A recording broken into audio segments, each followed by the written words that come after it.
Number 95.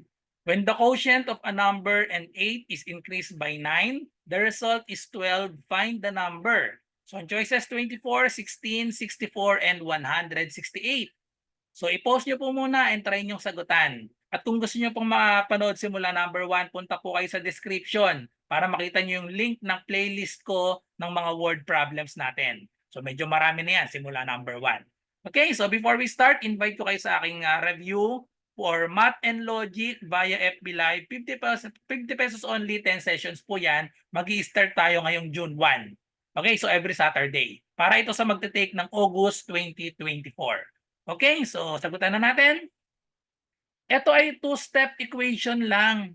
So ang gagawin lang natin, buuin natin yung equation. So i-translate natin word by word. Okay? So word by word ang pagta-translate dito. So sabi when, baliwala yung when baliwala yan. So quotient of a number. So ayan. The quotient, ibig sabihin yan, division. Okay? So division. The quotient of a number and 8. Kung ano yung nauna, yun yung nasa numerator natin. When the quotient of a number, yung a number, hindi natin alam, mag-assign kayo ng kahit anong variable na gusto nyo. Ang gagamitin ko, letter N. Okay? When the quotient, ibig sabihin yan, fraction or division, number and 8, so therefore, that is N over 8. Okay? So yun lang yung phrase na when the quotient of a number and 8, so N over 8 lang yon, is increase. Ayan. Is increase, ibig sabihin nun ay plus. Ang increase ay plus. Increase by 9. So, lagay lang natin by 9. The result is, so that is equals yon.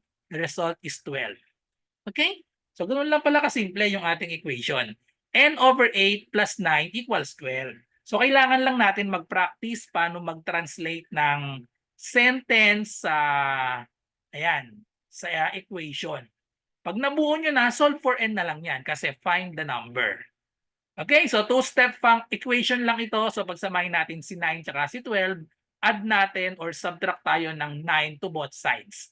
Pag sinamahin natin, subtract 9 to both sides. So cancel out na ito. We have n over 8 is equal to 12 minus 9. We have 3.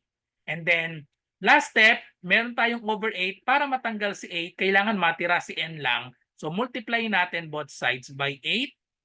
Para ma-cancel itong 8 natin. Therefore, the value of n is equal to 3 times 8, 24. So the number is 24. The correct answer is letter A, 24. Okay? So that's it. So thank you for watching. I hope may natutunan kayo sa video na ito. At kung meron kayong math question, i-comment nyo lang or i-PM nyo sa aking messenger, RJ Enseñado. So good luck po sa lahat na nagre-review. Bye-bye and God bless. Kita-kita po tayo sa mga susunod pa na mga math reviewer.